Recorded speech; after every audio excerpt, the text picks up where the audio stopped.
Smoke a purse so sweet with HighThoughtsTV. Y'all know what the fuck we doing, man. It's HighThoughtsTV. Niggas hot in the bitch, man. I'm smoking a purse so sweet with HighThoughtsTV. So, another question. Recently, Mike Jones, he been viral. It was more so people seemed like they were making fun of him because he was having like 15 people at the show. But he responds saying, well, I'm getting booked for this much. Being a Houstonian, at one point in time, I feel like Mike Jones, without a doubt, was one of the hottest niggas in the city. No doubt. Do you feel that the city turned their back on Mike Jones? Mike Jones turned his back on the city?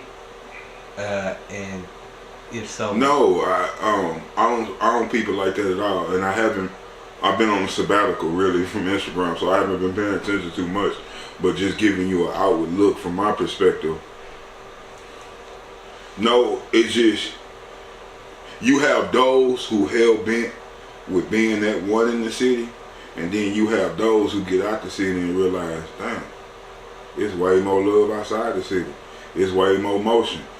They treat me for the status that I am versus at home, you know what I'm saying? And I think it's one of those things. He found a life outside of the city where he ain't got to be in nobody's shadow. He ain't got to compete with other niggas from the city. And he's eating. I would call that a genius move. Sure. And I mean, there's been times where you name an artist and, you know what I'm saying, they didn't have that many people at their show. So at the end of the day, as long as that deposit clear and that back end clear, who gives a fuck? Nigga, go out there and do what you get paid to do. Because whether it's 15 physical people at your show, those physical 15 people probably got their cameras out. So you still gonna reach multiples of people. Whether it's a good headline or a not so favorable headline. And at the end of the day, shit, did the check clear? Who really won? Fuck what these niggas say. Yeah. Niggas find the most smallest. It's one thing about niggas, and I learned this a long time ago. If there's a dark side, thousands of niggas are gonna speak on it. We're just conditioned to speak on the negative before we speak on the positive. Yeah. And then the sheep are conditioned to pay attention more so to the negative concept of something versus the positive concept of something.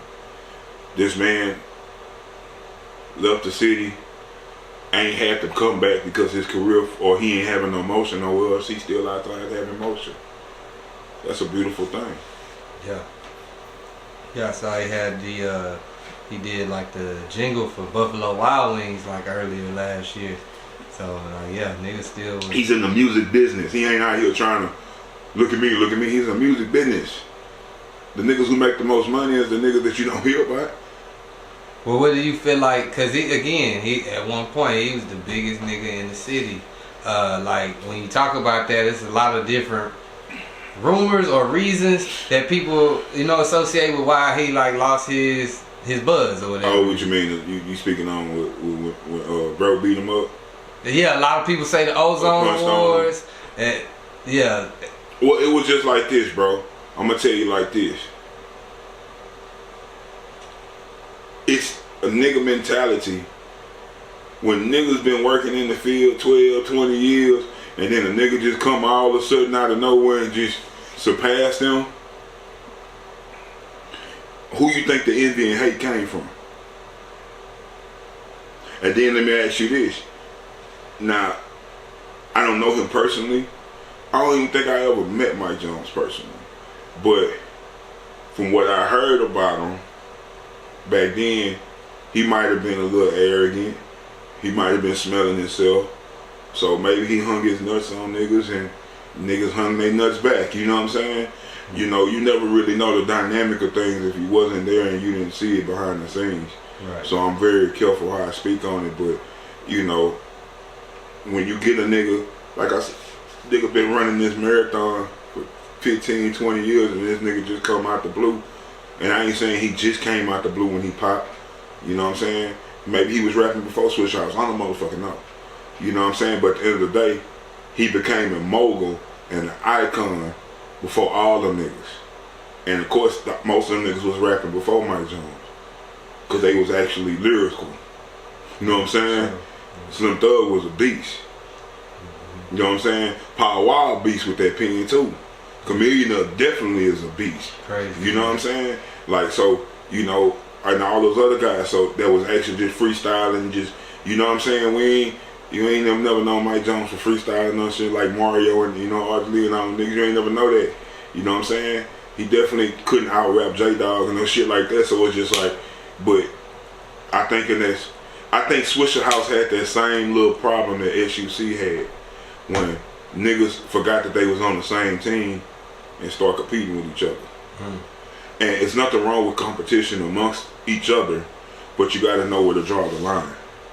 And one thing about niggas, between envy, jealousy, and just hate, niggas, those three things contaminate a teamship. And that's something that always happens with niggas, especially in the South. And I think that's just a condition from slavery. You know what I'm saying?